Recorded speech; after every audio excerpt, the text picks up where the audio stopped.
It's the mother of all talk shows. It's the mother of all talk shows. It's the mother of all talk shows. Go get 'em, George.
George Galloway, and the mother of all talk shows.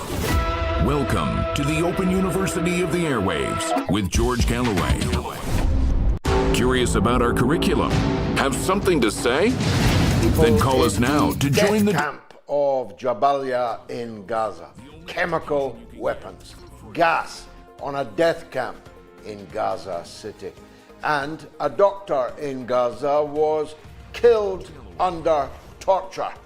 Just think about that one. And the rubble is mounting, as is the death toll in Netanyahu's plan to reoccupy Gaza, at least in Gaza City. And in Yemen, the capital Sanaa is ablaze after pulverizing Israeli air attacks on civilian infrastructure in the city. It won't be long before the Yemenis hit back. The Iranians have unveiled a new hypersonic ballistic missile, which is described by military experts as a game changer, changing the balance of force in the entire region. And in the Ukraine war, the killing continues and the thoughts and hopes of peace recede. It's all coming up here on the mother of all talk shows. Stay tuned. Curious about our curriculum? Have something to say? Then call us now to join the debate on the mother of all talk shows. The only education you can get for free.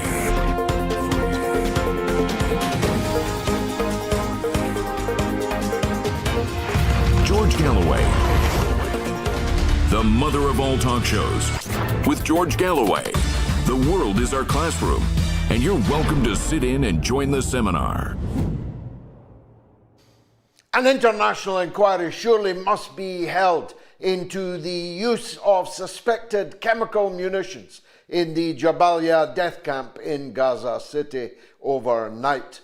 The victims of a crazed, unhinged bombing spree, a frenzied bombing spree, all reported in huge numbers, thousands of them, that there was something different about the munitions last night, that the acrid smoke was toxic and that people were vomiting all around them.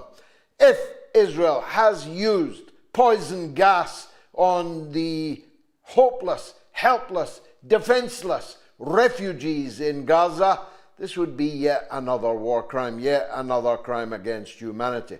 And yet it has been completely ignored in the mainstream media. No reports, no claims, no allegations, nothing. Just total silence. And the United Nations declared this week that Gaza City is in the grip of... And nothing has happened about that either. And both of these incidents sum up the very clear pattern that has emerged.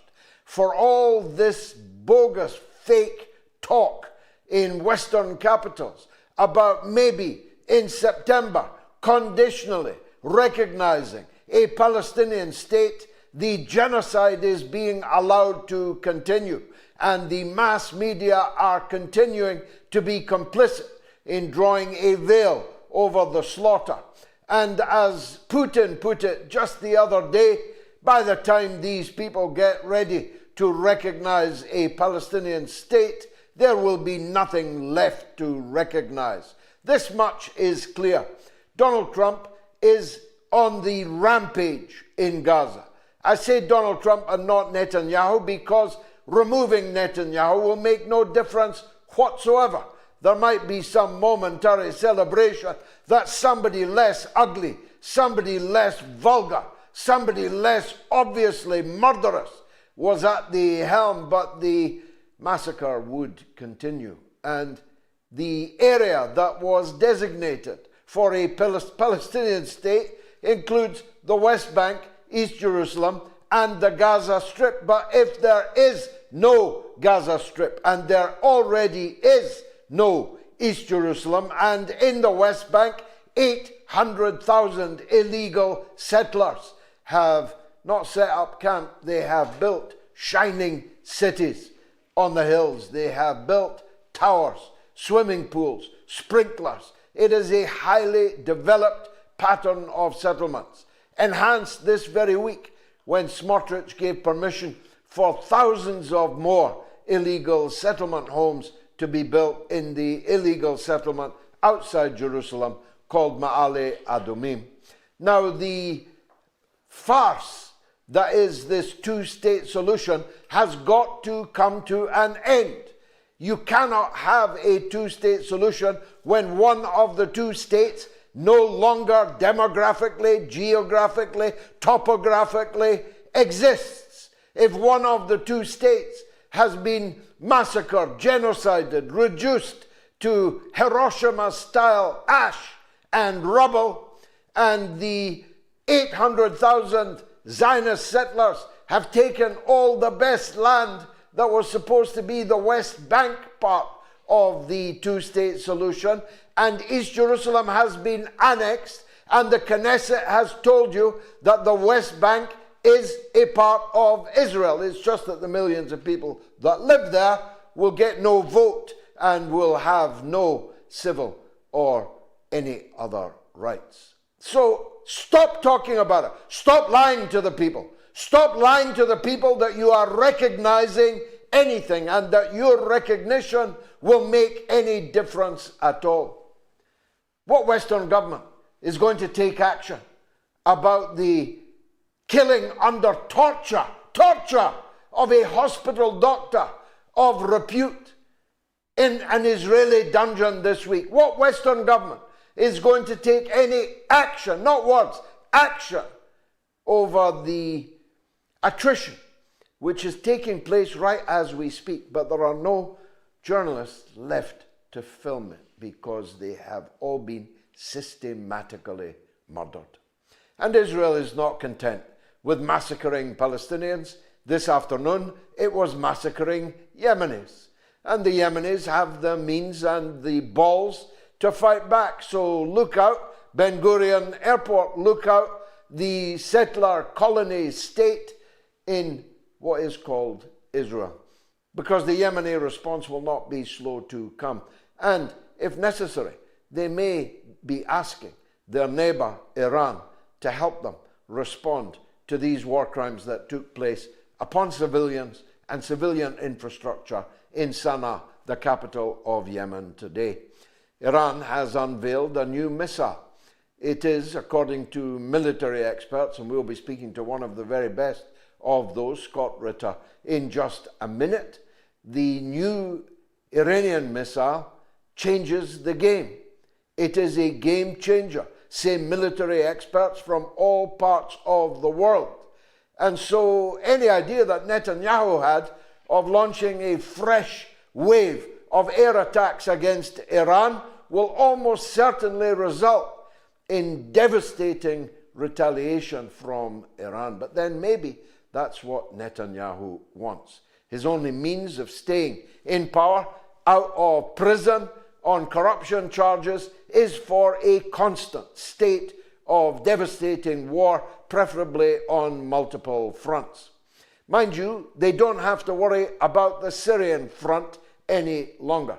They have agreed that Israel can occupy a strategic mountain 20 kilometers from the capital Damascus, from which they can rain down death and destruction on the roads to Damascus and the road to Beirut. The government, shall I call them, in Damascus have agreed to this Israeli move. They agreed it in secret talks that they held with Israel a week ago. But they have an Iranian front, they have a Yemeni front, and they sure do have a Gaza front, because the fighters in Gaza, the only people lawfully fighting in Gaza, the Palestinian resistance, are taking a terrible toll, as anyone who listens, especially to the Hebrew media, to retired military personnel and occasionally serving military personnel would testify. A tremendous fight is going on in the darkness underneath the smoke, and Israel's reoccupation of Gaza City is by no means certain, and their occupation of the entire Gaza Strip is only possible by the use of the weapon of famine. Now, I need to accentuate this point to you. Just 100 yards away from the wire around Gaza, there are hundreds of thousands of tons of wasting food, water, and medicine. Just 100 yards away across the wire in what they call Israel, there is plenty.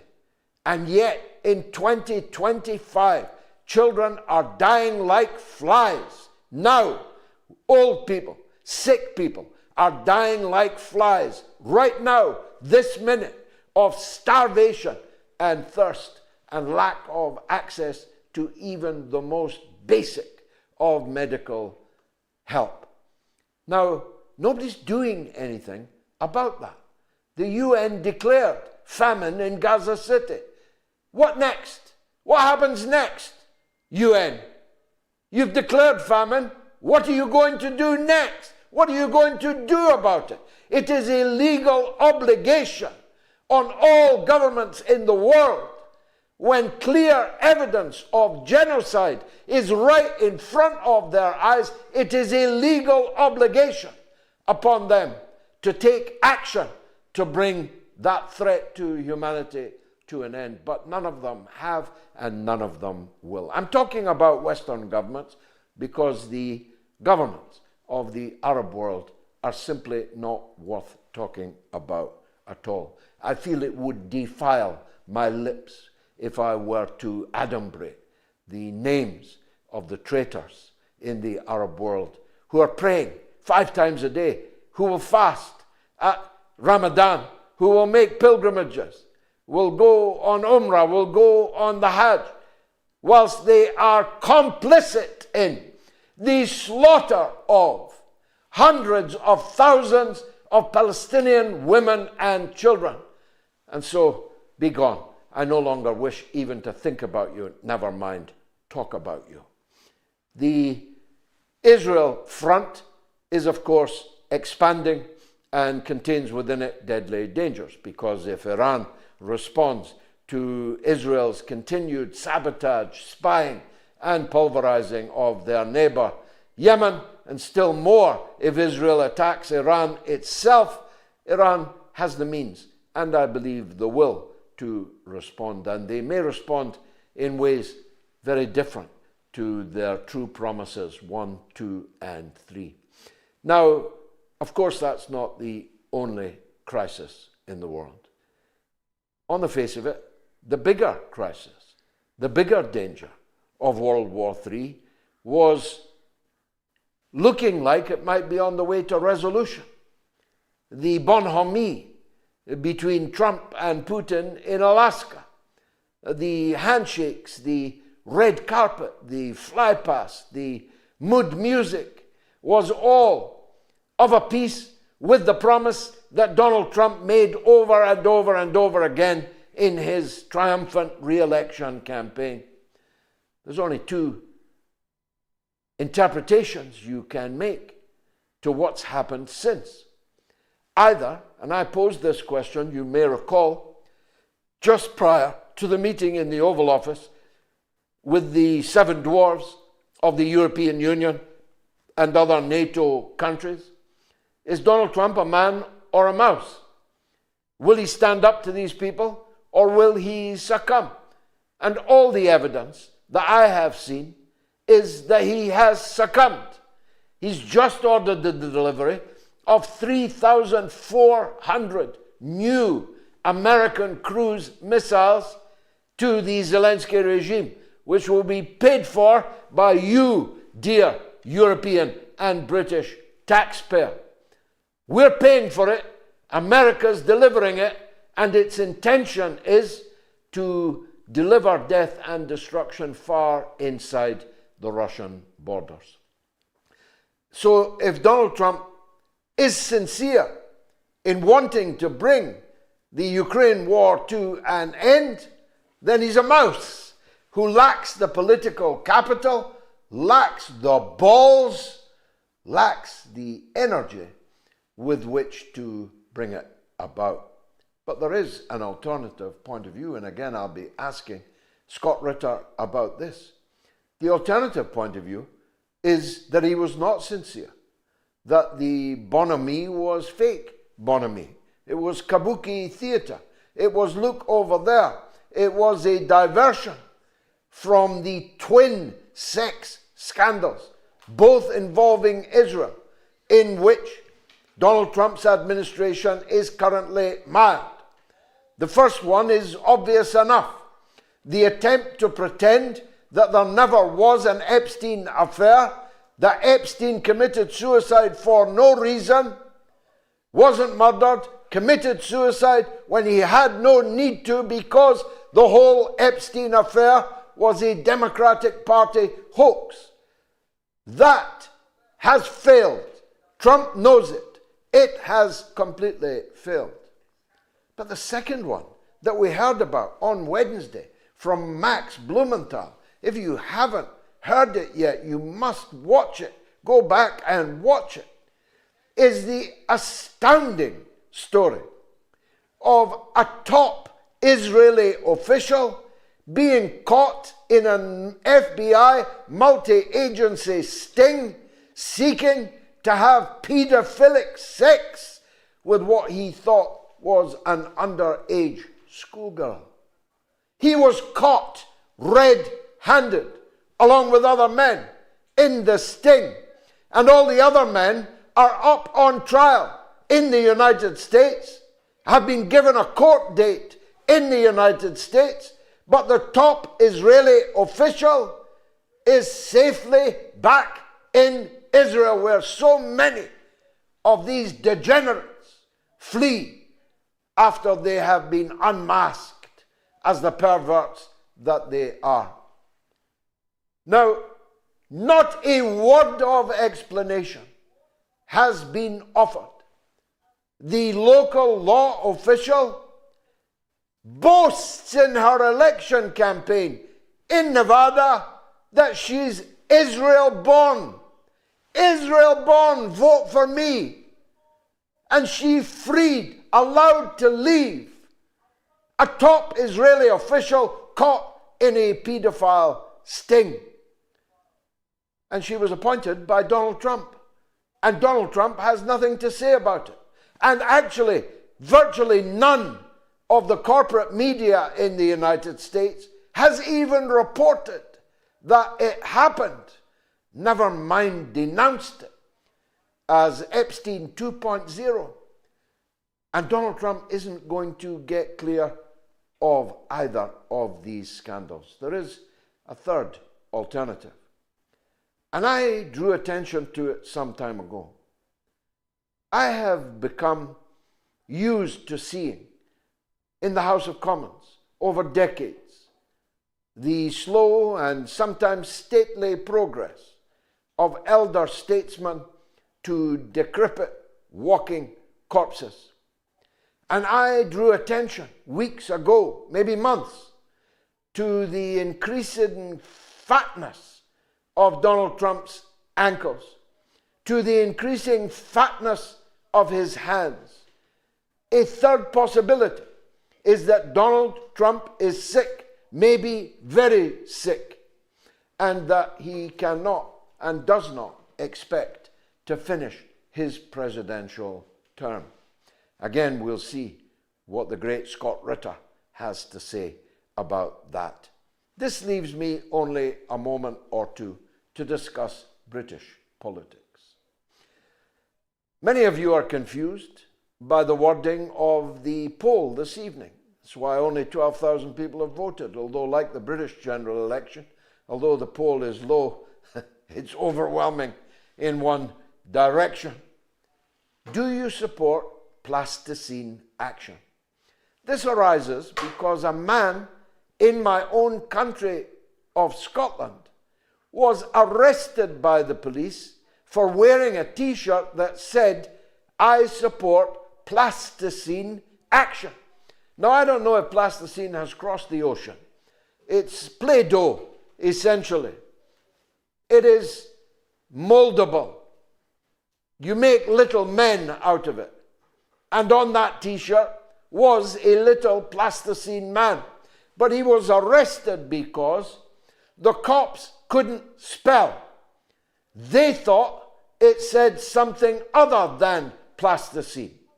And Britain is now in the grip of such mania that there's 1,000 people awaiting terrorism trials with a 13-year prison sentence if found guilty for holding up cardboard placards saying something like, "Do you support Plasticine Action?"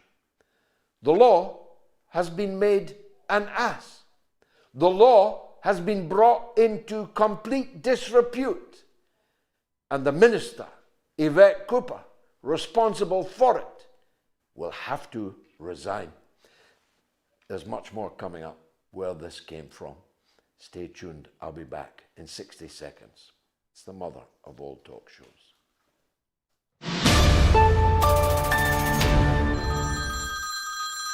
What a great show this is! I listened to it, I thought, wow, what a great show.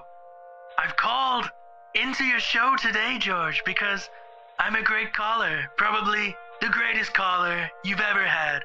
I really am. The only way your show could be better is if it had more of me, Donald J. Trump, in it. You keep talking about me, George, you do. I've heard it, I have. So many of the American people, the best people, listen to your show.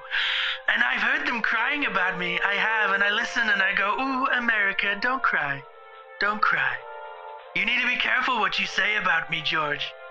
You don't want me to put a tariff on your show like I did with China. And then you'll come running for my help, just like little Zelensky. You know, I know you will. I know these things. Make the mother of all talk shows great again. That's why we're here. That's what we're gonna do, George. We're gonna boost your ratings. Donald is gonna boost them bigly. I'm giving your show the Trump bump. You're welcome, George. Thank me. And remember, nobody talks like me. Nobody calls like me. And absolutely nobody ends a phone call like me. I'm hanging up now. Not because I finished, but because I won.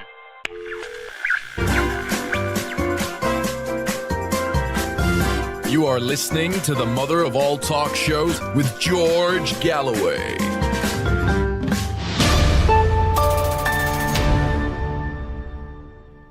Well, there's the poll. Do you support plasticine action, yes or no? It's 90%, 80%, 84 and 86% yes.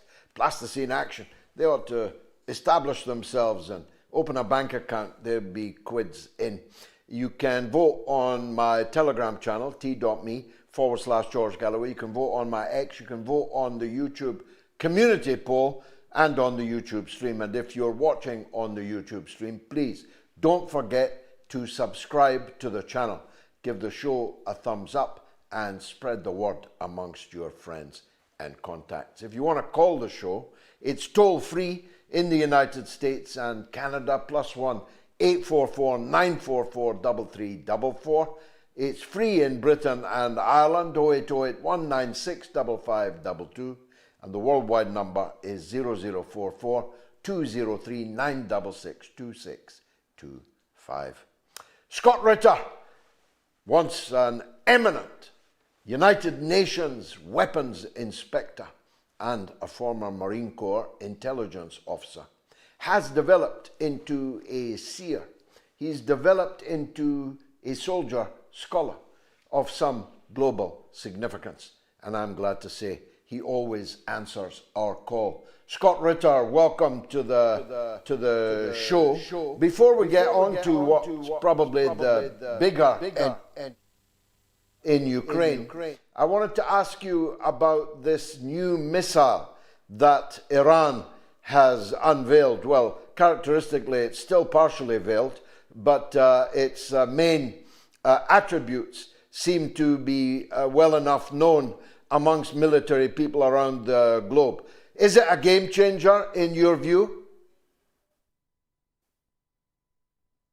We already know that the Iranians had established missile superiority over the Israeli integrated anti-ballistic missile defense shield.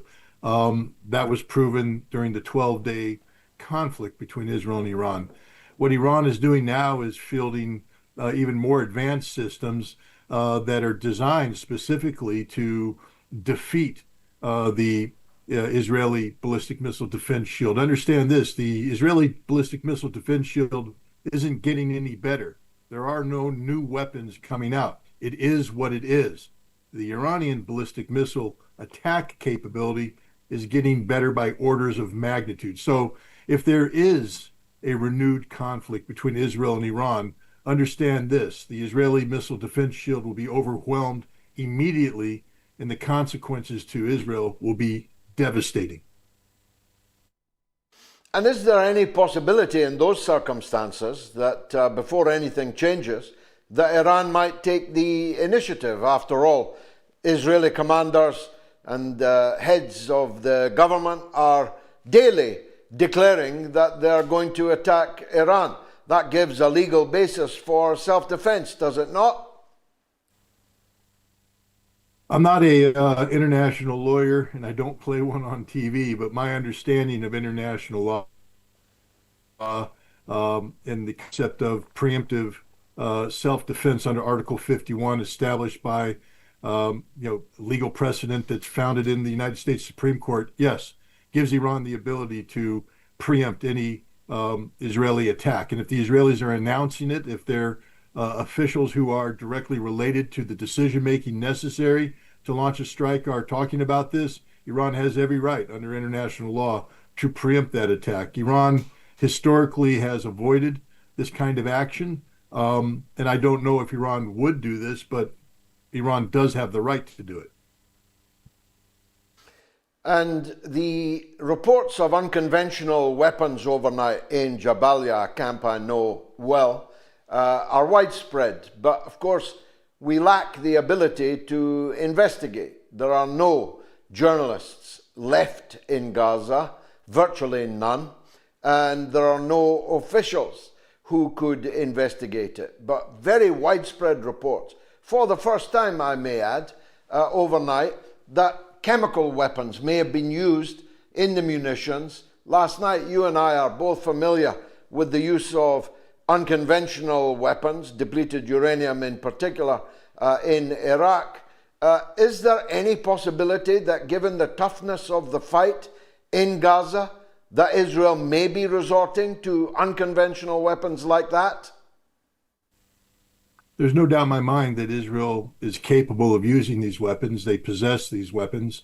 And there's also no doubt in my mind that the battlefield reality that exists in Gaza leaves Israel almost no choice but to employ these weapons if they are to have any chance of defeating a Hamas opponent who has buried themselves underground. And I think the purpose of these weapons is to deploy something that can penetrate underground and asphyxiate or otherwise neutralize the enemy. But of course, this means that civilians above the ground will be impacted. Israel doesn't care. They're committing an ongoing genocide of unprecedented magnitude in the modern age, the starvation, the deliberate targeting of women and children.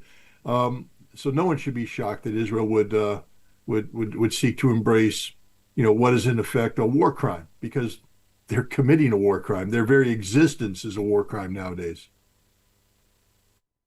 Now, you worked for the UN. Can the UN do anything at all about this, or indeed other international flashpoints that might lead to the world to conflagration? I mean, it feels to me like the League of Nations circa 1936. They declared a famine, but they have no means of doing anything about it. Is the UN finished, Scott? Unless it gets fixed, it's finished. What Gaza is doing is driving a stake through the heart of the United Nations as an effective vehicle for guaranteeing the rights of peoples and nations around the world against violations of their rights, against the violations of international law. In order to intervene effectively, you would need a Chapter 7 resolution by the Security Council. And right now, the Security Council, because of the United States, is incapable of producing, a document, a resolution that would authorize meaningful intervention. For instance, it took a resolution 687 back in 1991 to authorize the work that I did in Iraq as a weapons inspector. A Chapter 7 resolution backed up by the force of the international community. You would need something similar to be effective in Israel, but the United States will never let that happen. And so long as the United States continues to wield its veto in defense of this genocidal regime in Israel, then the United Nations is all but dead. Now, Scott, I posed a question, a dichotomy really, in my monologue. And my dilemma is this. I felt, I may have egg on my face, I might be entirely wrong, that Donald Trump actually did want to bring the Ukraine war to an end. If I was right, he clearly lacks either the motivation or the political strength to actually carry that over the line. But equally it's possible that I was wrong and that the whole Alaska affair was just theatre. It had no meaning at all. It may be a false dichotomy, and you may have other contradictions to bring up, but the Ukraine war ain't coming to an end, is it? The Ukraine war will not come to an end on terms that will be acceptable to either Ukraine or Europe. This is absolutely sure. If the war is going to end, it's going to come on terms that will be dictated by Russia. Russia has indicated a willingness to work with the United States on the periphery to create cosmetic, political concessions. But on the core issues that are confronted or raised by this conflict, Russia will not yield on any of these issues. And it's clear to anybody who studies Russia, who's been to Russia, who's talked to the Russians, what this case is. And this is known by Donald Trump. I believe he was sincere in Alaska. I do believe that he is seeking a peace. But I also recognize the reality that Donald Trump is surrounded by people who do not want peace. There is a political reality in the United States that the opponents of Russia, the opponents of peace, are betraying this president as he speaks, to include some of the people that he brought with him to Alaska. They do not want peace.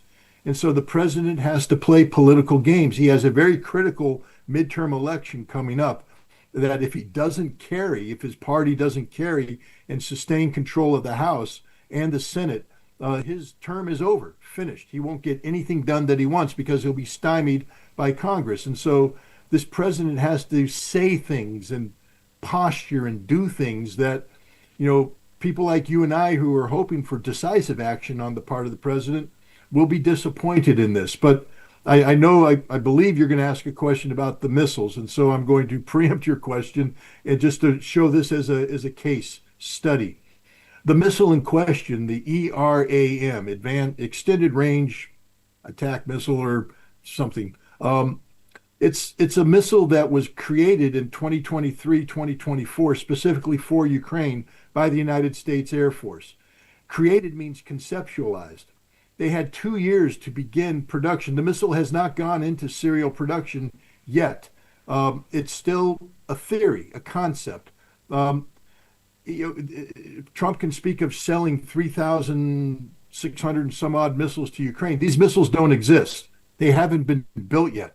The maximum production capacity for the ERAM is 1,000 missiles per year. They have to begin serial production. So what Trump has done is said in 6 weeks, we will begin delivery of a system. That means that we might be talking about 5, 6, 7, 10, no more, because they don't exist. They have to be built. This is a game being played by Trump that says, look, Russia, well, he's actually not talking to the Russians. He's talking to his political opponents, saying, I'm willing to give Ukraine the ability to defend themselves. We're going to provide these weapons, but it's a joke. These weapons don't exist. They have yet to be produced. And when they are produced, they won't be produced in numbers sufficient to tilt the balance. And the United States maintains a veto over how Ukraine can use these. So you give Ukraine weapons, but then you say you can't use them because Trump understands the moment the United States greenlights the use of these weapons, we become an active participant in the conflict. And any chance of having a negotiated settlement with Russia is out the window. And that would be a political disaster for Donald Trump in the lead up to a midterm election where his base believed him when he said he will stop this war in Ukraine. And if Donald Trump is seen instead of becoming an active participant in this conflict, then that's it for him politically. So I think this is just one big smoke and mirrors thing done by a president who you rightly have said is somewhat weak when it comes to standing up to his opponents. This is a time for the president to show strength, to tell Europe to pound sand, to tell Zelensky to bend the knee or die. This isn't a time to play stupid games, but unfortunately, this is America, and all politicians of both stripes do is play stupid games. On the subject of Europe, I felt it was a bad idea to allow the seven dwarfs to show up. It was bound to at least inhibit Trump's ability to force Zelensky into the concessions which would be necessary. And on that, I think I proved right, because although the photo optics of these dwarves sitting there in front of the headmaster on one level looked bad for Europe, Europe is getting its way. They are continuing to prolong this war, even though they are not, at least until now, shouldering most of the financial burden and don't have an army, navy and air force between them, between all of them. The British, the French, the Dutch, the Danish and the rest could not dream to get into a shooting war with Russia. They want America to do that for them. 100%. But I have a different perspective on this. First of all, Russia is not afraid to continue this war because it's a war that Russia is winning decisively. Europe is unable to alter this reality whatsoever. Moreover, these seven dwarves, as you call them, that's kind. It's sort of an insult to dwarves. What did they get? They wanted to get the United States to agree to Article 5, that's a reference to the NATO Charter, a collective defense article, An attack against one is an attack against all. I'm frozen, I think. I don't know if you can see me, so I'll wait until I unfreeze. I can still hear you, Scott. I can still hear you. Okay, I think we're back. Article 5 protection, that's what they wanted. NATO, Article 5 protection. They're not getting it. Donald Trump basically told them no. The United States will not support this. And without American support, there is no Article 5. There is nothing. And nobody in Europe can change this. So there's a lot of talk about something. Nothing happened. Moreover, the humiliation they had to feel as Donald Trump stopped their discussions to call Vladimir Putin. It proves that Donald Trump puts more credence in the opinion of the Russian leader than he does of the seven dwarves. They left humiliated. But again, the idea that Europe is extending this conflict, Russia doesn't care. 1.7 million dead Ukrainian soldiers, we now know. 625,000 of them have died this year. This is just August. The kill ratio is going up exponentially every month. If the Ukrainians want to lose the totality of their manpower on behalf of a discredited European continent, so be it. The Russians don't care. They're going to win this war no matter what. And that's a reality that I think Donald Trump has recognized. He has to play stupid political games with his American backstabbers, with the people who continue to oppose peace. But ultimately, Donald Trump, and the proof is clear. Donald Trump went into Alaska threatening Vladimir Putin. If you don't agree to a ceasefire right from the start, I'm out of there and all hell is going to break loose. But after a short meeting with Vladimir Putin, Donald Trump said, nope, no ceasefire. We're looking for a comprehensive solution to the root causes of the conflict. That's Russia's position. This proves we know who's calling the shots here. And it's not Donald Trump, and it certainly isn't the seven dwarfs. Finally, Scott, as it happens, I know Venezuela rather well. Is it seriously to be expected that as the ultimate diversion, the peace president is going to invade Venezuela? Because I think I can definitively promise no good would come out of that for the United States. Look, I'm a former Marine, and I have the highest respect for the professionalism of my fellow Marines today. 4,000 Marines are not going to invade Venezuela. They're there as a demonstration of force.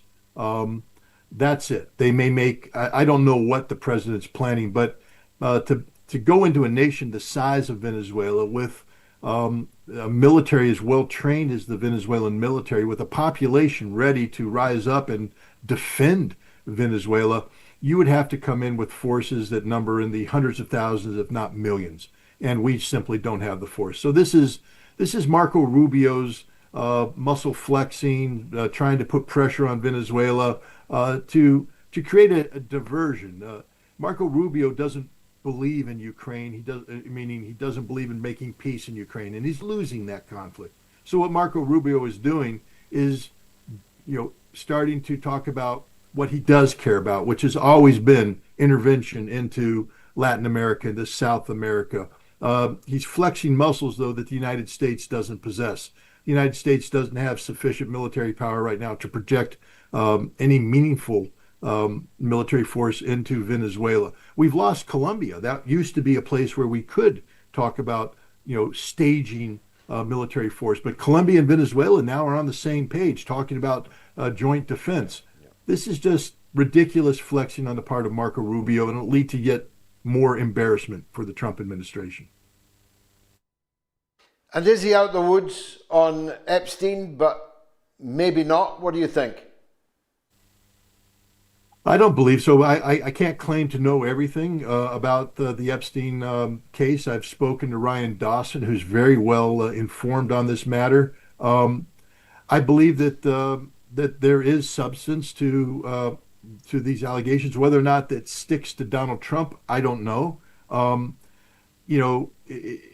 Everything about this is suspicious. And the notion, when you see people going overboard, as they did, the Department of Justice interview with Ghislaine Maxwell in prison, where basically in order to get herself, cozy accommodations and position herself for a pardon, she said, "Oh no, Donald Trump's a pure gentleman, and he's doing this, he's doing that, he's done nothing wrong." The more they say that, the more it becomes clear in my mind that where there's smoke, there's fire. I don't think he's out of the water yet. And as you alluded to in your monologue, what happened in Las Vegas is a disgrace. And again, the influence Israel has on the United States of America is absolute, and it's disgusting. And I think that the Epstein files, the Epstein case, when it's finally released, because notice she said, "Oh no, there's no connection between Israeli intelligence and Epstein." That means there is a connection between Israeli intelligence and Epstein, and this is problematic for the United States on very many levels. And very finally, should we shed a tear for poor John Bolton? This is a tough one for me because I despise him as a human being. I despise him as a man. I despise his policies. I despise everything about him. But I do live in the United States of America where free speech is absolute. And I think it's incumbent that we ensure that what is happening here is about a genuine threat to the national security of the United States, which may exist. I need to see the affidavit of probable cause and not simply the Trump administration doing what the Biden administration did to me. Send FBI agents into the home of somebody that they disagree with. I disagree with John Bolton, but I defend his right to say whatever he has to say. I don't want him silenced. Let him speak, and then I'll put out better ideas and crush him in the battlefield of ideas. So I'm holding off until I see more about this. I'm concerned about the potential weaponization of the U.S. law enforcement to silence the opponents of President Trump. Scott Ritter, as always, a tour de force. Thanks for joining us on the mother of all talk shows. Let me take a quick break, then it's your calls right up to the hour, starting in Toronto. Stay tuned.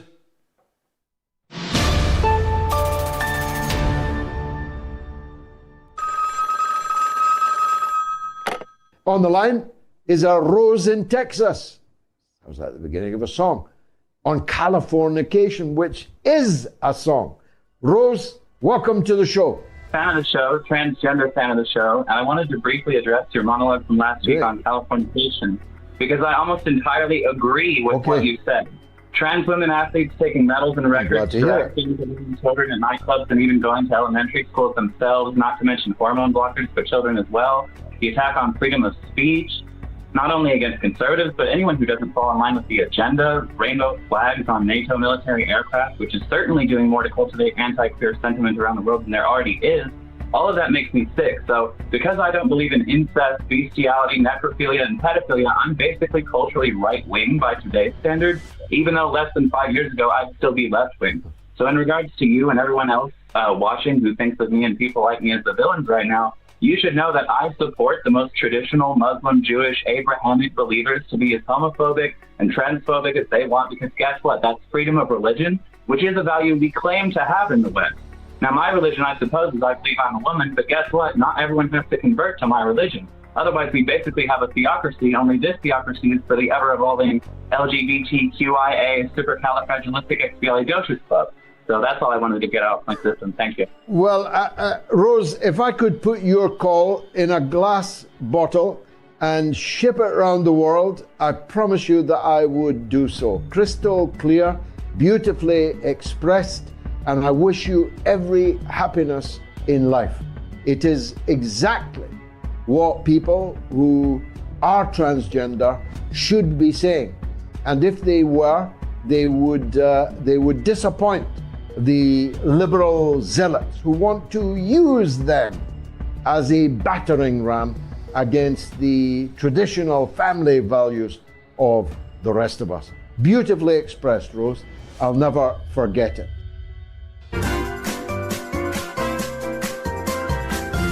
You are listening to the mother of all talk shows with George Galloway.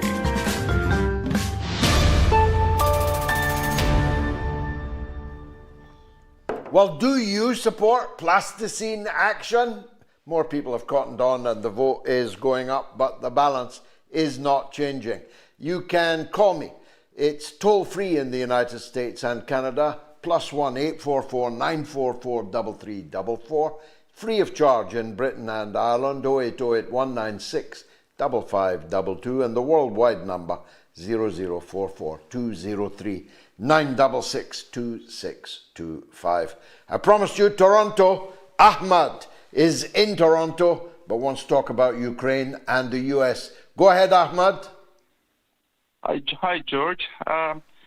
Well, in my opinion, I mean, the war in Ukraine, Russia's key demand above all else is for the Ukraine to become neutral state, meaning no NATO membership, and disarm in order to eliminate its offensive military capabilities. And just as previously, just a few minutes ago, Scott Ritter mentioned, these demands are firmly rejected by the European Union. And the Ukrainians and a few influential politicians in the United States, at the same time, they all reject that. And instead, they are committed to strengthening Ukraine's military. And as a result, I believe, and as Scott mentioned it as well, reaching any kind of peace agreement to end the war is currently impossible. I mean, like, one person might think why they're demanding such a thing, and it's obviously to destroy Russia. And the imperialist countries have deliberately and in a highly calculated manner provoked Russia into invading Ukraine in a way that is different from, but similar in principle to how the Soviet Union was provoked into invading Afghanistan. As Brzezinski, the former advisor to President Carter, admitted openly that he was the reason that the Soviet Union was provoked into invading Afghanistan. So again, from the way that I see it, and many experts have said, that the war in Ukraine is unlikely to end unless of two outcomes. And one is the complete collapse of Russian economy, which is the goal of many Western powers, but remains highly improbable. Or the total defeat of the Ukrainian military, which appears to be the more likely scenario at this point. I'm just going to end quickly.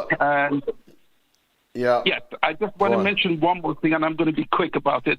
I just like to applaud the flight attendants at Air Canada who defied the return to work order by the government, and they're willing to pay the severe consequences.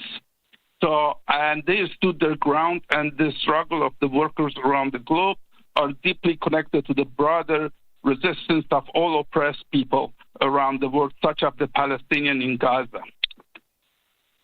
Okay, Ahmad, thank you for that. I don't know anything about the dispute at Air Canada, but I'm always with the workers, so fair play and good luck to them. The point that you made, I would supplement only thus.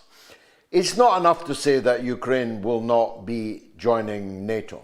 After all, Ukraine is not in NATO now, but it doesn't stop NATO being in Ukraine. NATO has been in Ukraine since the very beginning. Even though Ukraine is not a member, you have to obviate the possibility of Western military interference, arming and training and intelligence and special forces being in Ukraine. So the key word that you used was demilitarized, and I don't hear it often enough now.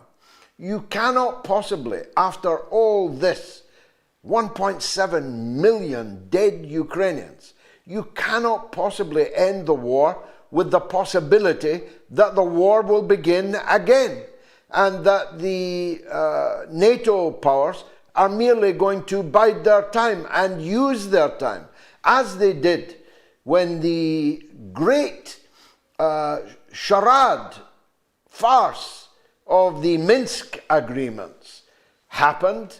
They used their time to build up the military strength of Ukraine to have another go on a subsequent occasion. So a demilitarized, neutral Ukraine will surely be amongst the several bottom lines that the Russian government has. Thanks for that, Ahmad. Now, you can leave comments on the YouTube by scanning the QR code now, and I'll read some of them out. Ixenman says, isn't it interesting when America's let's pretend we're liberals tell us how evil Trump is? Backing genocide is never mentioned. Indeed, that's a bipartisan piece of liberalism. And Left Off Tube says Maduro just activated 5 million military men and women. Yeah, there's a general uprising in Venezuela. Whatever the political differences that exist there, they are not as significant as the total rejection of virtually all of Venezuela to Yankee invasion and domination. 4,000 Marines, as Scott Ritter said, isn't really worth more than a hill of beans. And NK says, correction, George, money for Ukraine missiles being paid for by frozen Russian money again, as there's no euros left in the till. You're right, NK.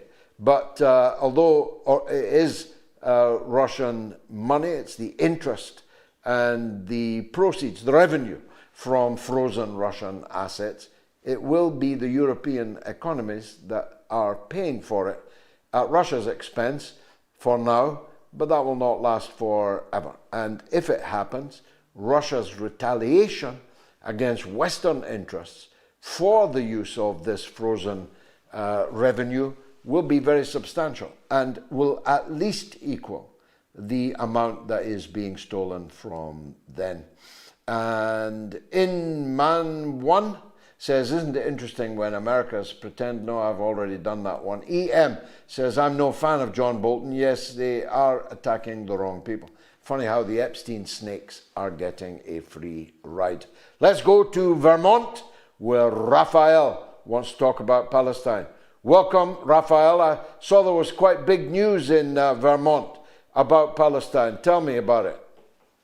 Yeah, we are standing still. We are standing with Palestine. I mean, the people here are very liberal, and even though Bernie Sanders is our senior senator, but everybody knows his approach. You know, is not. It's very fair to Palestine, and I'm very happy. If you go to all over the state, I mean, the people have signed. You find like 80 years old people standing on the side of the street with Free Palestine. I mean, it's people who do not have anything to do with Palestine, but they understand how bad the situation is. And my approach today is I'm watching everything, Georgie. I think it's time for society, humanity, to take a stand against Putin. Because to whom much power is given, to whom much thing is asked. That means God gave Putin that power for a reason. We already know the other side is with Israel. But Putin it's a must for him to stand up for Palestine to stop it. And I don't think he's doing, I'm not going to say enough. He's not doing anything to stop that thing. And as a matter of fact, we have to start questioning.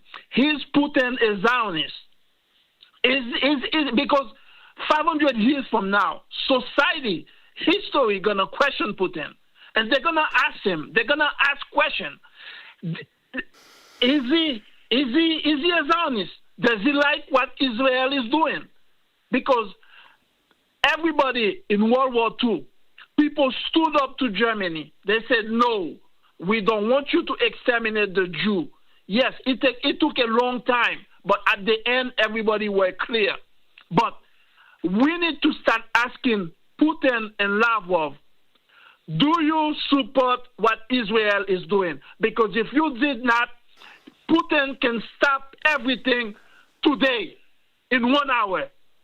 He can get with China, get with North Korea, and put something together, come and just land in Palestine, and everything will stop.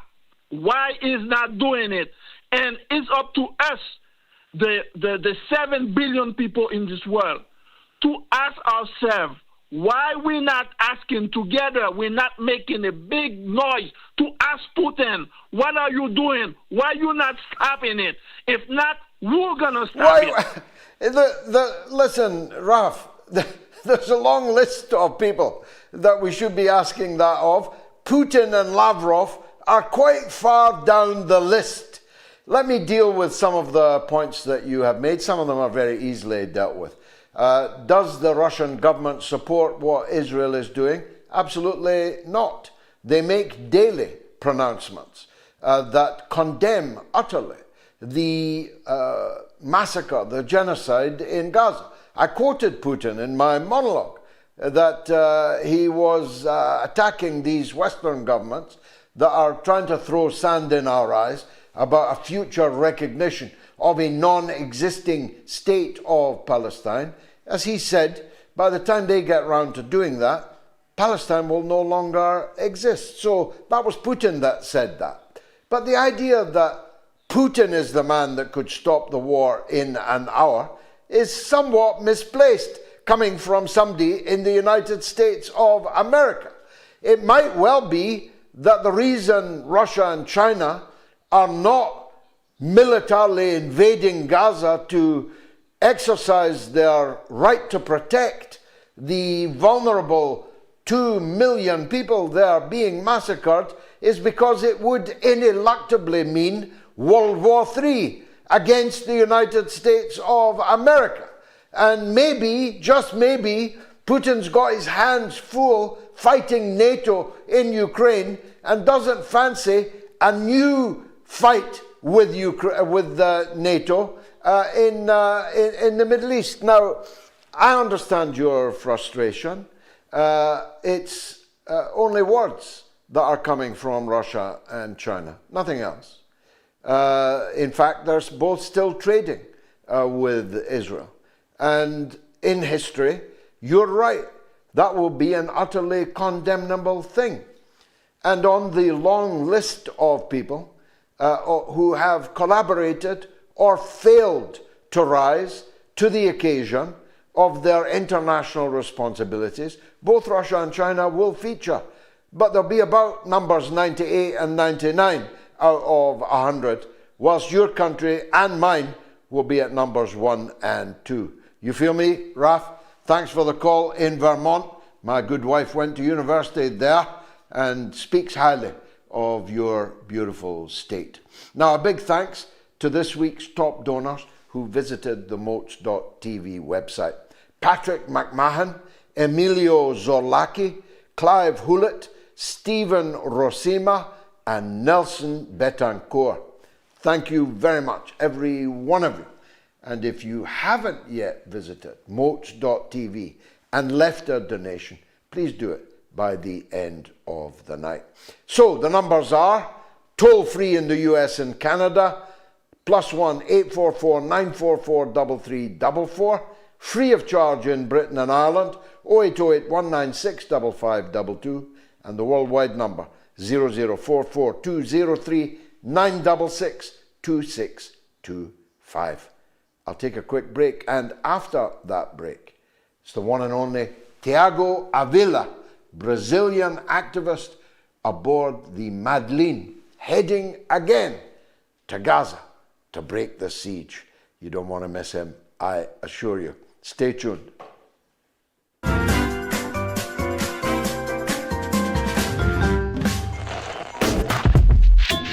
I defy anyone to contradict the point that I just made, that every person alive today was born of woman.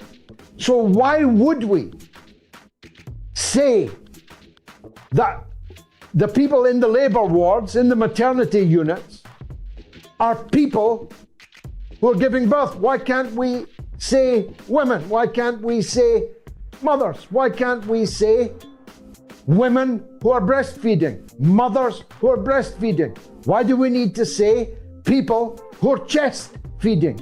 All of these words, and indeed all of the trend that you say you dissociate yourself from, of transgenderism, transmania, I call it, are all taking rights away from women.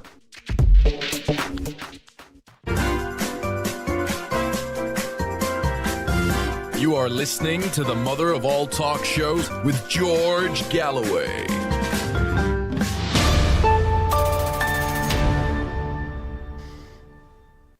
Thiago Ávila is on the rolling wave, so we better connect to him while we still can. I know what it's like on the way to Gaza myself, but never by sea.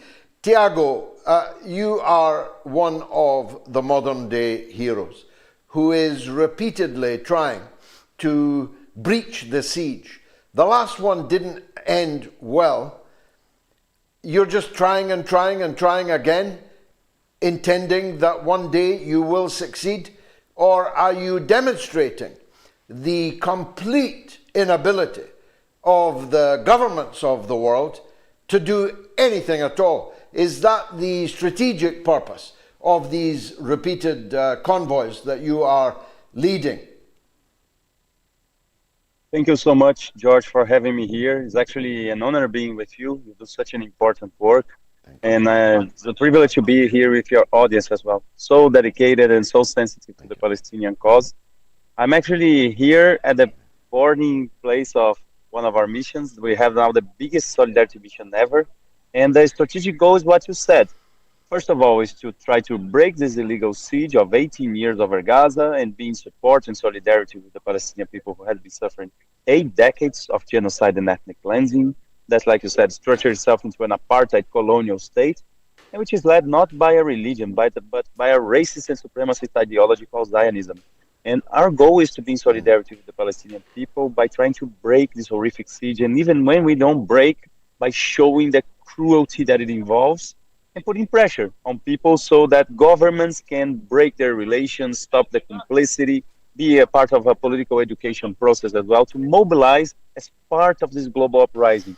I'm actually very proud and happy. I was in the UK, I was in London a few weeks ago mobilizing for this mission.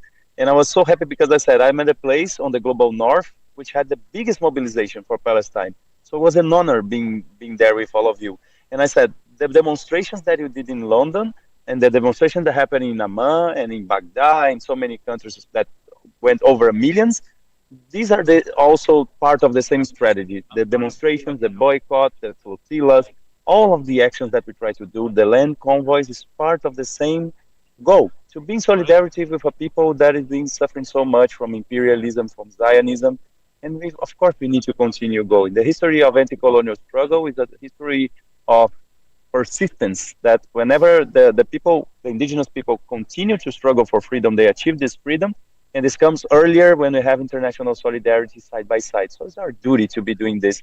Unfortunately, George, like I said, this mission didn't have to exist. Should be governments doing this.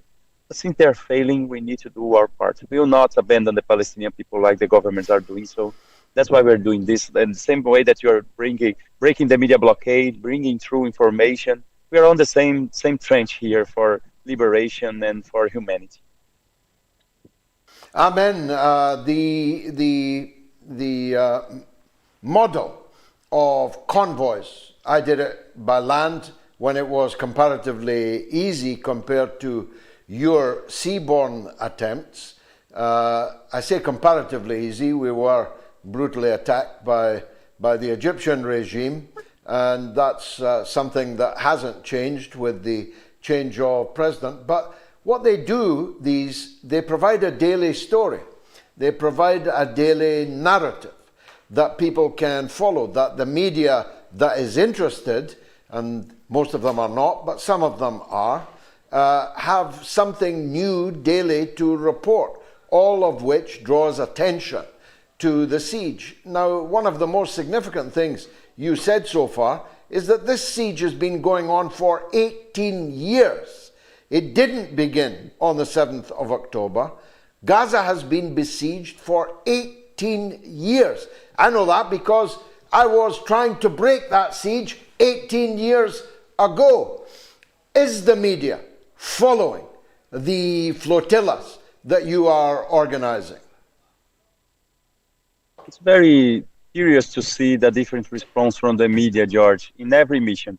So the first, these are the boats number 38, because the 37th boat was the Handala that tried to break the siege and was intercepted. The Madleeen mission where I was, when it got intercepted, arrested, I went to Israeli prison, to solitary confinement. It was boat number 36.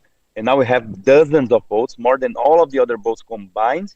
But we are in a situation that the flotilla now has the strategic aim to break the siege and also to create a people's humanitarian corridor.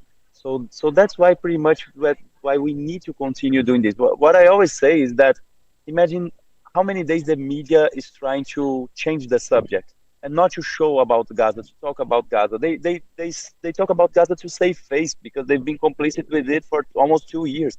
So they say the minimum necessary, but always saying people died, not people have been killed by Israel. Sometimes they omit who made the offense, who did the offense, who did the crime, and many of the times they just want to talk about something else. So our mission is pretty much the same. All the 37 boats, Netanyahu himself will say, those are Hamas terrorists bringing weapons to attack Israel. But the last two missions, they were so easy to understand that this was lies, and we live such a different moment where the Harbara and the ideological lies and manipulation of the Zionists, they are not having the same effect as before, that he could not pull this up. So he changed the narrative. He tried to say it's a selfie boat. People are doing that to show up, which was already a victory for us, because we need to remember that 4 months ago they bombed our boat in Malta. So they had to go from bombing a boat to a different strategy of intercepting a boat without using violence to pretend that they were not crew. And this was also because the media was already covering the mission, but they are never very fair. Most of the time they focus on the participants. They will say, we are not the story. The story are the Palestinian people. Any risk that we undertake on this mission is but a fraction of the risk that the Palestinian people go through every single day. And yes, of course, it demands courage, like you said, George, but what about being a Palestinian and living 8 decades of genocide? How much courage does it demand to go to look for aid in a besieged Gaza for almost 2 years? That is real courage. When you look at the Palestinian doctors, there are the nurses, the medical workers, the civil defense units, that's our model and inspiration. They're leading the way. So the media sometimes, they distort our mission to reproduce the Zionist lie, to say it's self-vote or stuff like that. Other times they focus only on individuals, like a more liberal approach to that, and like it was not an anti-colonial struggle and anti-systemic mobilization, a direct action. And some of the times they simply don't talk about it as well. They ignore. So we have a conflictive relation with media, but of course we have independent media to say the truth. Yes, more and more important. And their hand is weaker than it was in the mavimarmara case over a decade ago now. They murdered 10 of the people on board the mavimarmara. They killed them in cold blood. My parliamentary assistant at the time was one of the people arrested by these murderers and taken to Ashkelon, which I presume was the jail that you were in. When they took you to that prison, did the Brazilian government do anything to get you free? I know that the American government did nothing to get Mr. Smalls out, and he suffered racist abuse and brutality.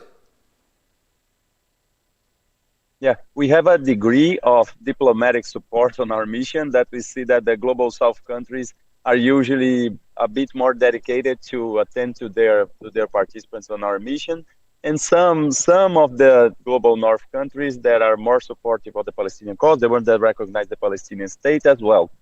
But the other ones that are highly complicit, to be honest, they really don't care. So the U.S. authorities, they completely abandoned all of our participants, especially Chris, under that horrible racist case of abuse and violence, but all the other participants as well. So we had a situation that I was taken to solitary confinement because I was on a hunger and thirst strike, and because I was the coordinator, one of the organizers of the mission as well.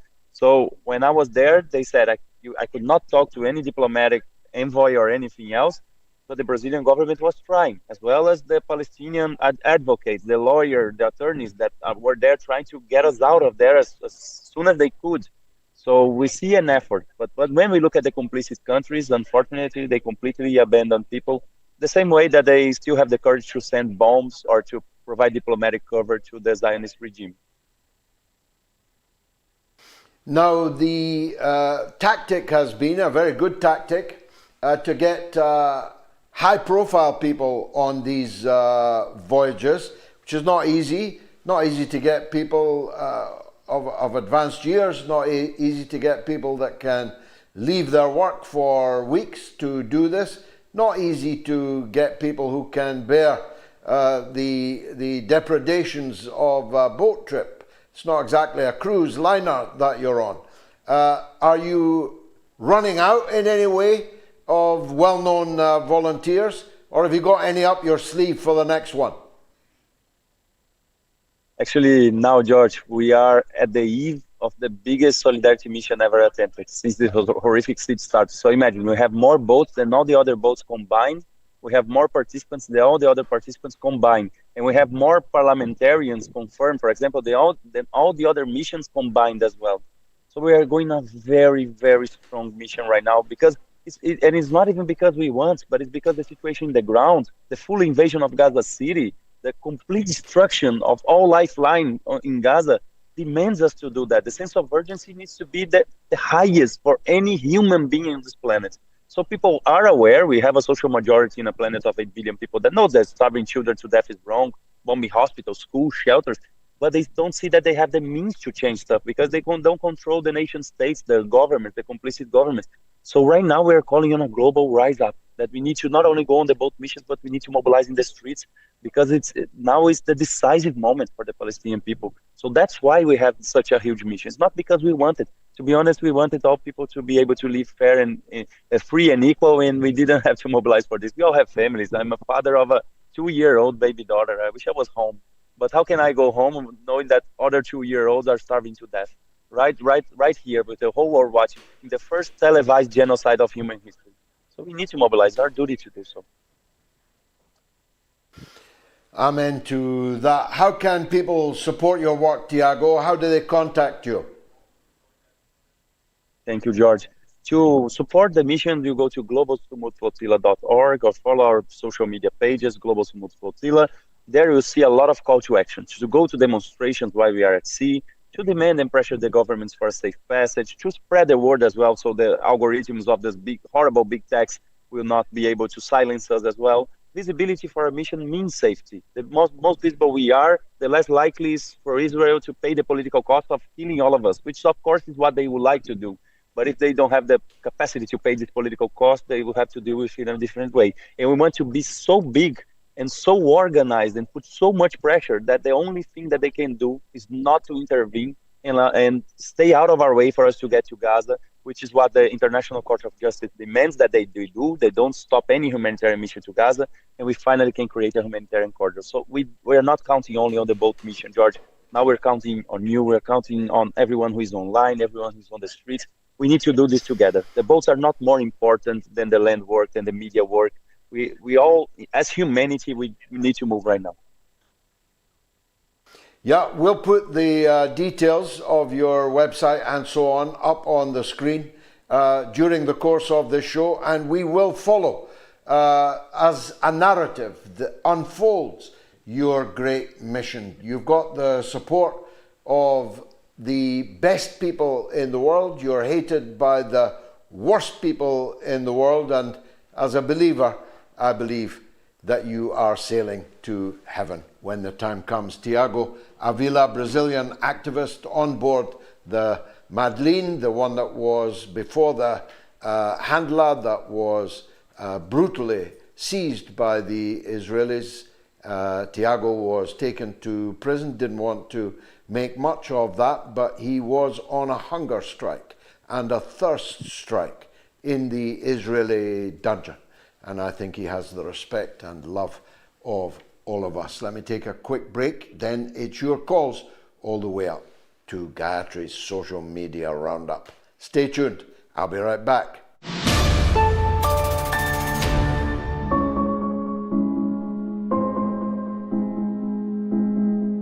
I've got to tell you, most British people couldn't point out Ukraine or Syria on the map. This is a symptom of the Western decline. So I wouldn't, in other words, beat up the American public uniquely for that. This is a common characteristic. 4 million people watched MOATS. That's a truly astounding number of people. I mean, astounding, but it's still a tiny number compared to the population even of the United Kingdom, never mind the United States, never mind both of them together, and the rest of the English-speaking world, and never mind the rest of the non-English-speaking world. So we have to keep in perspective. We have more people who know more than we have ever had before. But we have a huge number of people who, I'm sorry to say, are mere sheep, who give life's blood if necessary, who give their sustenance financially, and who bray when asked, and dutifully get on board the truck taking them to the abattoir.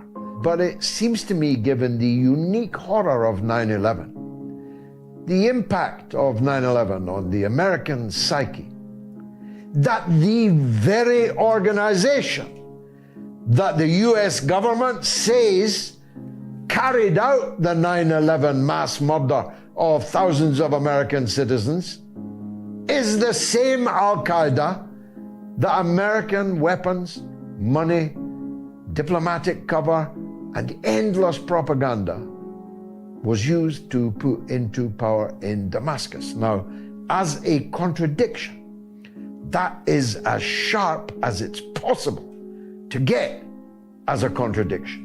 And we must do more to proselytize for that.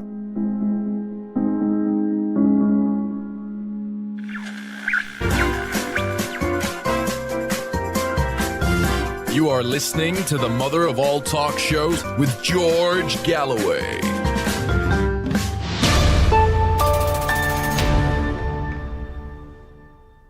Do you support Plasticine Action, yes or no? Nearly 15,000 votes now, but the balance is not changing. My good friend Terence in Reading in England on the Freedom Flotilla. He's up now. Terence, welcome back to the show. Oh, good evening, Mr. Galloway. A couple of things. Plasticine Action, when I first smelled plasticine, my nana gave it to me, the distinctive smell. They created where you could crush it and flatten it. You can crush it and flatten it with your hand. It was wonderful. It was revolutionary.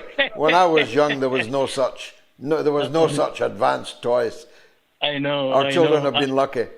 I know exactly. But the correlations between what Israel are trying to do, flattening and smelling themselves all throughout the world, is a giveaway. But regarding Tyke Hickey, I've sent him a message. I can get on his ship and I'll go with him to Gaza. Tyke Hickey is doing it as well. But my main point tonight is the wonderful Indonesians, Thais, Bangladeshis, who I'm going to put the urinate in. They're saying a flotilla.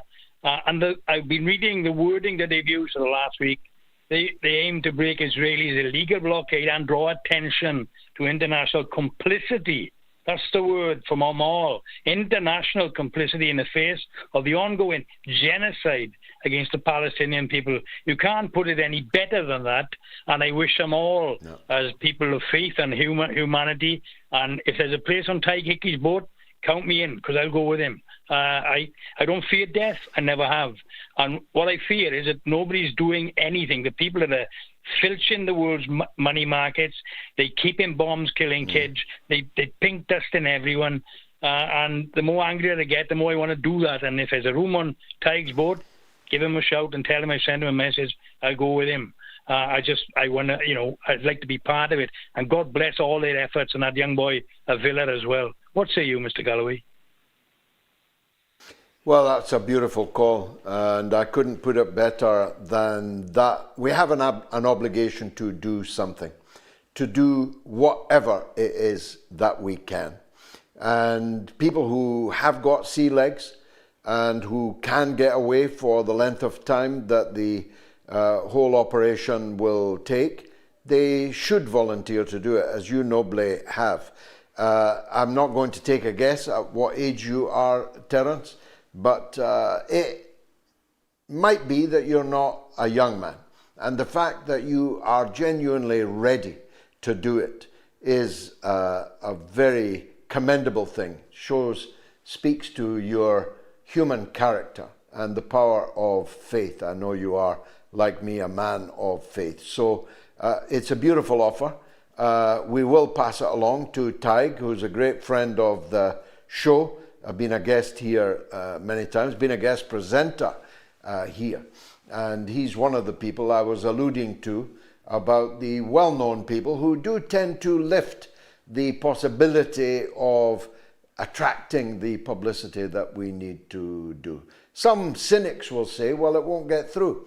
Israel will arrest them like they arrested the last 36. And if you're lucky, they will not employ extreme violence to do so. But I'm not afraid of death either. I'm afraid of what happens after death, Terence. And I want to be able to say I did everything that I could in the teeth of this genocide. And everyone who goes on that convoy, on that flotilla, will definitely be able to say that. And if you can't go on it, then support them. Send them money, get publicity for them, tell your family and friends about them, watch their heroic efforts and pray for them. Terence, thanks for that great call. Now, our podcast is breaking records every week. We are in the top 10 for politics in Finland, Singapore, and in the top 20 in India. That one is particularly impressive. If you imagine how many podcasts there are in India, a land of 1.25 billion people, most of whom are tech savvy, certainly the young ones. It's a wonderful achievement. My friends that do the podcasting are to be commended for it. Now, you can download the MOATS podcast by scanning the QR code on your screen now. You can also listen to it while you're in the car or running or wherever on our MOATS.tv website. And I know that you're going to visit that in the course of the evening, so you can leave your pound, your euro, or your dollar at the very least. Let's go back to Canada, Vancouver this time, on the west coast, where Felix wants to talk about Gaza. Go ahead, Felix. Assalamu alaikum, Mr. Galloway. It's nice to speak to you. I'll try to keep it short. I represent a collection of organizers, and we've started something called Gaza Day Off. And the idea being that on Wednesday, October 8th, if you can, don't go to work. And if you cannot go to work, or you have to go to work, not spend anything. I think we've seen enough reports and we've seen enough carnage and footage from Gaza. And it's going to be up to the common person. Everybody can do something. I think a lot of us feel powerless of what's happening there, but we all have something that we can do. And I think the most effective form of protest is not just these weekend protests, but something that affects the economy. If we think that there's at least 1 billion people on Earth that don't agree with the genocide in Gaza, that's a lot of power. And if all these people could just not spend anything for this one day, or even better, if you cannot go to work, there's so many people from all walks of life that, we have a collective power that we can enact. And I want to give you one quick example, which was in 1975, the women of Iceland, as you may remember, 90% of them did not go to work. They did not do any responsibilities for one day. And it forced the Icelandic government to enact policies later that gave them more equal rights. So the website is gazadayoff.org, and I would recommend, if anybody's listening, to please share it with as many people as you can, and I will leave it there. It's my first time calling, so I'm a little nervous, but I hope this helps, and please. No, you didn't sound a little nervous. You sounded wonderful and sincere, and that's actually a very creative thinking. It's a very good idea. I commend it to everyone. Wednesday, October the 8th, Take the day off if you possibly can. You will impact the economy. And although it will not technically be a strike, it will be your personal strike. If we had trade unions like we used to have even in my own lifetime, with a level of awareness and with leaders that were worthy of the name, the unions themselves would be organizing this. But in the absence of that, if you personally can, take the day off on Wednesday, October the 8th. If you cannot take the day off, don't spend anything in any shop or in any business that day, if you possibly can. And if that were to happen all over the world, its impact would be clear. So a wonderful idea. Felix in Vancouver, gazadayoff.org. I commend it to you. Now, comments. Philly5452, Irish activist Tig Hickey is also going on the flotilla. Indeed he is. Tam McIntosh says, I support Plasticine Action, so come and get me, kid starver. Very good, Tam. Ian McKillop says, get your Plasticine Action t-shirt now. Check the spelling. D Party Hat 4067. I had to look up Plasticine Action before voting yes. And Kirk Bramall says, hi George from Sheffield. I was wondering if Israel is building the third temple now. And do you know if they sacrificed the brown heifers? Actually red heifers, but a very good question, Kirk. There are continued reports about this, that only when they have a purebred red cow without a single hair, which is not red, will they sacrifice that animal at the walls of Al-Aqsa and then begin the task of turning the catastrophic situation in the Middle East into an uncontrollable worldwide spasm of violence. They intend to do that. So far they have not been able to. God has not given them the pure red heifer yet. On line one, in Texas, is Pablo. Wants to talk about Palestine. Pablo, welcome. Hey, Mr. Galloway, how you doing? I have a question for you. I've heard you say you're a religious man and things of this nature, and I've heard great speeches from you. I'm wondering if you see any correlation with what's going on specifically in Gaza and Israel, but really throughout the world and even here in America with the Vatican. A lot of people say that Revelation 17 has a lot to do with what they call the scarlet harlot, and that this spirit that is present in the world and that has really dominated now America, which was one a beacon of Protestantism, which is largely dead. The blood of the reformers appears to be dried up, and there appears to be another need for that witness and martyrdom. But we have our first Protestant Pope now, who's American. And do you see any correlation between the Vatican and which has so much wealth and so much power, and even I believe owns the land where the Temple Mount sits? What a strange thing. Is there any correlation that you see with this and what's going on in the world spiritually? No, I never heard such tosh in all my life. If that's the kind of Protestantism that is at large in Texas, I must pray for the conversion of the great state of Texas. I pray every day for the conversion of Scotland, so don't feel singled out. The allegation that the Pope is a Protestant is an indication of your anti-Catholic bigotry and is scarcely worth responding to. Your allegation that the Vatican owns the land on which the Al-Aqsa Mosque, the third most holy site in Islam, is perfectly, utterly absurd. The Vatican does not own what you call the Temple Mount. The Cardinal of the Pope in Rome who read out, it took him 7 hours in his red hat and his robes, read out the names of every named person murdered in Gaza by Israel over the last 2 years, would be, I think, shocked to learn that you find the Roman Catholic Church to be the most condemnable international institution in this sorry picture of international complicity in genocide. They have not done everything that they could have done. They have not done everything that they should have done.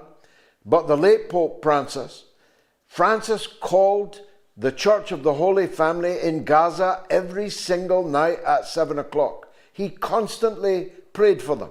He called them every night. He was the only world leader who was remotely interested in highlighting the plight of the Christians, never mind the whole population in Gaza and indeed in the West Bank. And you find it necessary to single them out for condemnation. The current Pope should be going to Gaza.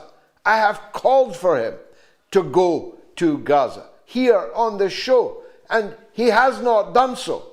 But it's a bit like the caller earlier from Vermont that wanted to condemn Putin and Lavrov for the genocide of Israel, America, Britain, France, Germany against the Palestinian people. Well, the church has not done everything that it could and should have done. Lavrov and Putin have not done everything that they could and should have. But to single them out for condemnation when it's your own government, Pablo, what are you doing about your own government? Every child that has been murdered in Gaza has been murdered as much by the United States of America as it has been murdered by Israel. Let me go to a more sensible American, the legend that is Erobos in New York. Erobos, save me from your compatriot. Salutations and greetings, the Honorable George Galloway and Clan Galloway, and a fantastic late evening, night, whatever it happens to be. As it turns out, I'm actually stateless, but I don't have a country, which is a long story in and of itself. Suffice to say that I'm not American, which is actually the core of a lot of my issues around homelessness and all of that. However, leaving that aside, I identify with the frustration of Raphael just as a quick few bullet points. But I would say the very least that Russia, China can do is stop trading with the Zionist terrorist occupation colony, or ZTOC, commonly referred to as Israel. The very least they could do is stop trading to them, because it makes me think that if apartheid was still alive and well, which it probably would have been if it were not for the 30-year war and the great involvement of the Cubans, El Comandante, Fidel Castro, your personal friend and a great warrior of history, they would still be trading with apartheid. If apartheid was around in South Africa and much of Africa by now, they would still be, Russia and China would be trading with them while giving useless speeches at the feckless UN. So there was something to be said about that. A quick thing about, first of all, shout out to the great Thiago Ávila, and much power to those. Yeah, I mean, it takes a lot of courage to be able to do that, because you don't know if you're going to come back. And I put in the chat here that never forget that it was the United Snakes of America's government that left Gonzalo Lira to die in a Ukraine basement, right, when he was tortured and basically beaten to death. That could have happened to Christian Smalls, a fine brother that I've met, and he led a protest for us a few years ago. So never take that for granted, I would say to people. So shout out to those flotillas. The John Bolton thing, I just wanted to say quickly that the turnabout is fair play, right? They weaponized this process with the way they were going after Trump. It's even though it's a much more significant degree what they did to Lula in Brazil, they actually arrested him to keep him out of the election, right? And so now he's going after. If it was me, Bolsonaro would be under the jail, right? They should be thankful they have Lula, who just slaps a one of those ankle bracelets in him. I would put Bolsonaro and everybody, his wife, his mother, everybody be going to jail if it was me, because turnabout. So when you weaponize a process, you can't put the toothpaste back in the tube, as Haldeman, the Nixon goon, used to say. And finally, because I know time is always against us in this matrix situation, the true promise 4 is the opportunity for Iran to put an end to the Zionist terrorist occupation colony, commonly referred to as Israel. Of course, they can't advertise it like that. They can't say it like that, because the response would be, oh, you're trying to kill all the so-called chosen people and all of that. But it needs to come to an end. And the way they can do it is just by shutting down the energy infrastructure. You leave the nuclear power plants alone, because you don't want Chernobyl times 5 in the region. But you shut down the electricity, and without electricity, you don't have a country. You don't have a civilization. No water, no internet, can't flush the toilets. And if Putin had did this in Ukraine from the beginning, when the people there in Ukraine were strongest, many would have migrated to Russia, the rest would have went to Europe, and this thing would have been over. But that's a whole separate thing. But I just wanted to share my thoughts on that, and more power to Clan Galloway. Oh, and shout out to Jaya. I almost forgot my beautiful Jaya.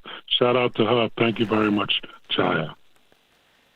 Well, it's called legend for a reason. There was us in New York, that wonderful, very voice, that magnificent lucidity, that magnificent eloquence.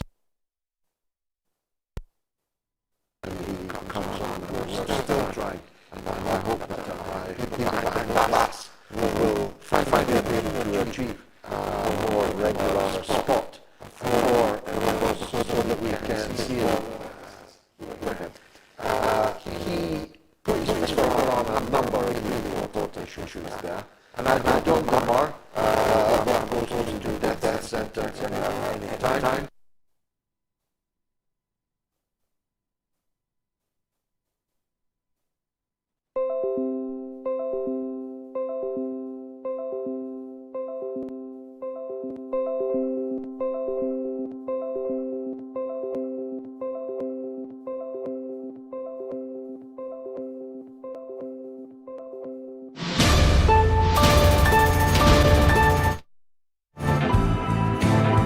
President Putin definitely isn't Nikita Khrushchev, who was a clown, in my opinion. Neither is he Stalin, but he's much closer to Stalin than any other Russian leader has ever been. He has a mind that calamity has hardened and turned to steel. He is extremely cautious, but cautious only for a purpose. He is cautious in the hope that the goals of the operation that he's involved the country in can be achieved. But no one should mistake that caution for weakness. I've met the man. 3 times I've met lots of leaders. I've met leaders from all over the world, including all of the British leaders that I sat in Parliament under. Vladimir Putin is a very determined guy. He has a clear set of goals. He told you about them in 2007 in Munich. He warned you in 2007 that Russia regarded NATO encroachment in Ukraine as a red line matter. for the existential survival of the Russian Federation, which it is his job to defend, and nobody should make the mistake of thinking that he will not do that job. People misunderestimated Stalin, but Stalin wasn't Stalin when he told the beast of Berlin that we will crush you in your lair. Stalin wasn't Stalin. Putin isn't Stalin. Trust me on that.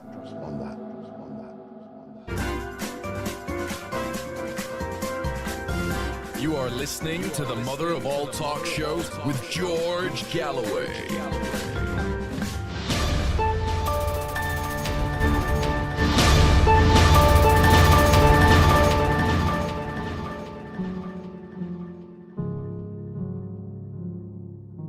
Tommy in Glasgow is no longer in Glasgow. He's actually in the inner sanctum of the Al-Aqsa Mosque in Palestine. Go on yourself, Tommy. How did a Glasgow man get there? How did I get there? Because you're my leader for Palestine. For years, decades, 5 decades, 50 years or more, you have been championing the cause of Palestine. You know, what you forgot about Palestine, most people don't even know, you know, but you've led people like me. You know, you helped me. Anyway, yeah, I was in there today. The first prayer, well, the second prayer of the day, Zohar prayer. I tried to get in there, and by the grace of God, do you know what happened? The Zionist pig actually pushed me. He pushed me away. He said, "Do you want to have a go?" Thinking it was a big hard man with a big gun. A Glaswegian. Yeah, I want to have a go. I said I want to go in there. I want to go into the masjid, you muppet. Never said muppet, but I said, yeah, I want to have a go. I want to go into the masjid. And he pushed me again. And alhamdulillah, he pushed me again. But anyway, sabr, as Arabic say, patience. Have patience. There's more than one way to skin a cat. I went through another couple checkpoints. One even had the chutzpah to say to me in a funny accent, go back to the UK. Anyway, finally, alhamdulillah, with a bit of patience, sabr, I managed to get in and read my Zohar prayer, but the skin of my teeth. And what a blessed sanctuary it is. And I'm on here to try and encourage many people to come. The Christian, today I went to Bethlehem, Church of Nativity. It was a pilgrimage on behalf of my great-grandfather and grandmother, may they rest in peace. And my mother, who's quite sick, and she kept saying, I wish I could be their son. And she was, because in spirit through me, being in there, and, you know, these Palestinian people in the West Bank and East Jerusalem, Al-Quds, the suffering and pain and indignity they have to face on a daily basis of how they treat these beautiful people, and they are beautiful people. So my call out tonight to you, our great leader, you know, and what the show, you have decimated the industry of news, you know, the liars, and you're a bastion for truth, and your show, alhamdulillah, all praise for God, and give you strength to carry on, all the great listeners. And I said a special dua, a special supplication for you, George, for your family, for all the listeners out there, for the Muslims. If you've not been to Masjid Al-Aqsa, you need to get your finger out. It's not for Palestine, it's for the Muslim Ummah, it's for the people who are Islamic. You must go. You must go, please, for the love of God, go. Everyone go to Masjid Al-Aqsa. Everyone defend the faith. Fight against the Netanyahu, the Satanists that are out there. Defend the holy sanctuaries. Are you there, Christian? Are you there, Muslim? Stand with us. George, lead the way, brother. Alhamdulillah.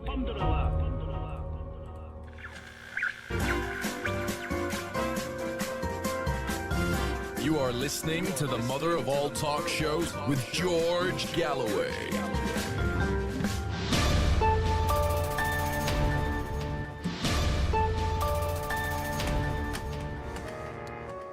Always worth hearing. Donald, welcome back to the show.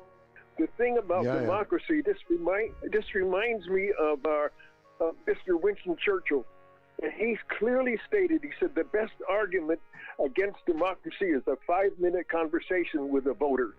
And we need to just remember some of these things that have been said. Really, you know, to the idea of some people are so, what they have cognizant dissonance, they can't remember anything other than Zelensky says we need freedom. Freedom from what? They're destroying that country, and what we need to do is find an agreement. One of the last thing I want to talk about is this idea of diplomatic immunity, and this idea that we can have diplomatic immunity for people to cross borders and enter countries with tons of cash and just handing it out to whoever. This has got to stop, because why would you have diplomatic immunity for a country that is not interested in diplomacy? And this is my rant for the day. Well, let's hope this new era will be different. But George Orwell, in his book Keep the Aspidistra Flying, Gordon Comstock, who is an advertising agent, he says that advertising is legalized lying. Television and journalism in Britain now is legalized lying. And as Comstock in Orwell's novel sought to demonstrate to his friends, advertising works, propaganda works. Some of us are watching the mother of all talk shows. Many more of us are getting alternative views on social media. We're watching other broadcasters like me, and we're watching even Tucker Carlson, the doyen of the alternative media sphere. But that still leaves the vast majority of people. I do not watch or read or listen to anything at all in the legalized lying business. But there's hundreds of millions of our fellow citizens who are listening and lapping up every single word. And talk about cognitive dissonance, even people who are acutely conscientized to the lies around Gaza are ready to believe the lies around Russia, Ukraine, and even Syria. So we have a long way to go, Donald. Neither you nor I are spring chickens.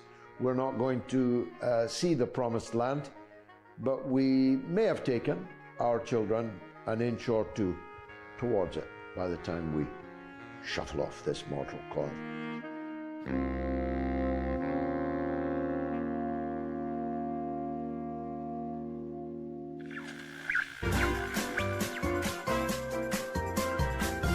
You are listening to the mother of all talk shows with George Galloway.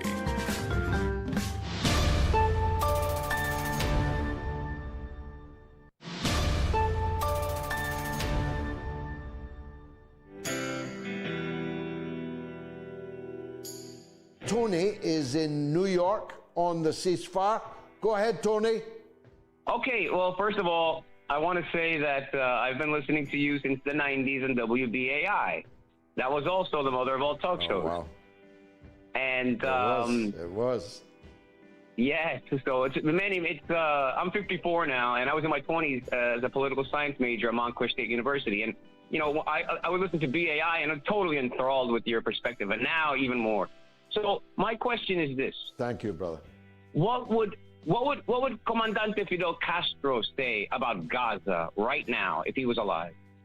Well, I'll tell you, I did have a conversation with a dear friend of ours, Alicia Castro, former Argentine ambassador to London, and prior to that, an Argentine MP. Prior to that, the Argentine ambassador to Venezuela.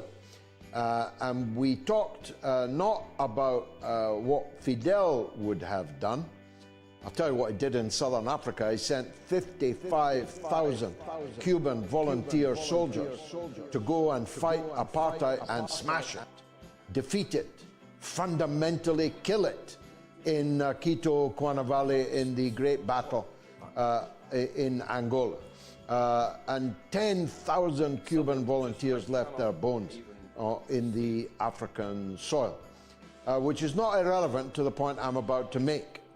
Alicia was making the point, she knew Hugo Chavez so very well, that Hugo Chavez would have had a real problem with the last 15 months because he was a man who felt that he had to do things, omniscience. He felt that he had to be present in such monumentous crises as that. And she thought that Comandante Hugo Chavez definitely would have gone to Gaza.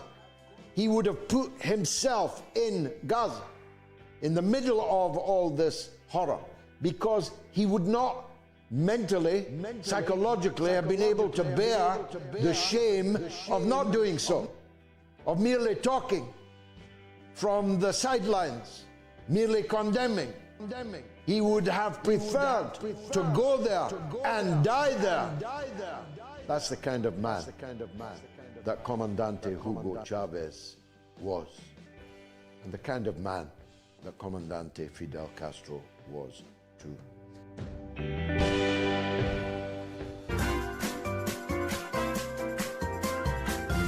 You are listening to the mother of all talk shows with George Galloway.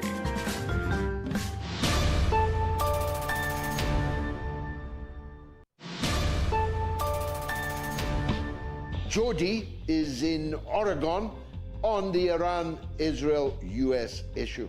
Hey, George, how would you like to ask an American a bunch of questions regarding how we feel in this country about Israel's control of the U.S. government and what we feel needs to be done to save our country? Yeah, Jody, that's a beautiful call and beautifully expressed. And for the record, having toured the United States, north, south, east, and west, the vast majority, 99% of the American citizens that I have met, and I have met many, many thousands of them, are decent and kind people. I'm not just talking about the people who come to my meetings and are sitting in my audience. I'm talking about the people who drive your cab. I'm talking about the people who serve your coffee. I'm talking about the ordinary American. I'd say to them, you frequently exalt your founding fathers. Take note of George Washington himself's warning against permanent entanglement. Of all the permanent entanglements you could have chosen, this was the most graceful. So shake yourselves free of it. The state of Israel is not worth the bones of a single Oregon grenadier. It's a kind of madness that American politics is now possessed of, where dozens, if not scores, of American politicians are tweeting, pray for Israel. Not one of them issued a prayer for the thousands of American soldiers already in the Middle East and whose lives were put in danger by Israel's attack on Iran. None of them said, pray for our boys out there in the Middle East. All of them, like Pavlov's dogs, were expressing their total loyalty, bought and paid for by the Israel lobby in the United States. You are in a situation now, as we are in Britain, where Israel has captured the state. And we have to shake ourselves free of it, unless we want our own state to go down in flames.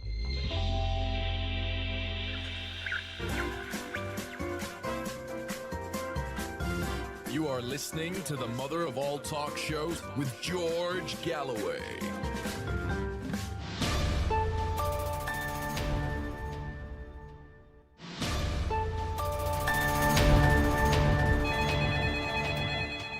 Paul in Ottawa, in Canada, and he wants to talk about Palestine. Who wouldn't? Go ahead, Paul. I went to Israel in 1990, and I met a lot of people that went to Israel, and they went to kibbutzes, and they were like, oh, you got to go to a kibbutz. And I went. And I have to say, they treated me very well. And they said, we're afraid of the Palestinians. They want to kill us all. And it was this propaganda that was just being perpetuated. And my belief at that time was, wow, they could show the Palestinians how to bring themselves up and even become better and better. The Palestinians should learn from the Israelis. Do you understand what I'm saying? I understand that what you're saying is arrant Orientalist nonsense. Of course. I understand that you're paean of praise to the kibbutz, which is a settlement established on somebody else's land, stolen from them. The idea, how dare you, that these people who came from New York to occupy agricultural land had anything to teach the Palestinians who had been tilling that land for millennia is arrant Orientalist nonsense. And you say that they were afraid, Paul. They were right to be afraid. If I were to break into somebody's house and proceed to live in it, sending them out to live amongst the trash cans at the back of the house, I'd be afraid of them too. So there's nothing irrational about a thief feeling insecure, afraid of the people from whom he's stolen everything. That's absolutely rational. Please forgive me for my ignorance back then. I was a young man. I believe in bringing humanity up. In my naivety, I thought, no, the Israelis are kind of on the right side. Now, it took me about 5 years to finally figure it out that, wow, these guys are insane. They are not just colonialists. They're really bad. I can't believe I did that. And I want everybody to know out there that you can change your mind. It doesn't matter.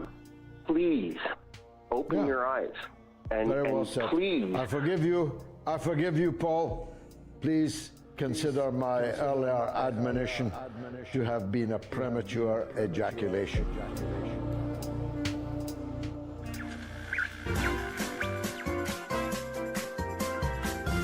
You are listening to the mother of all talk shows with George Galloway.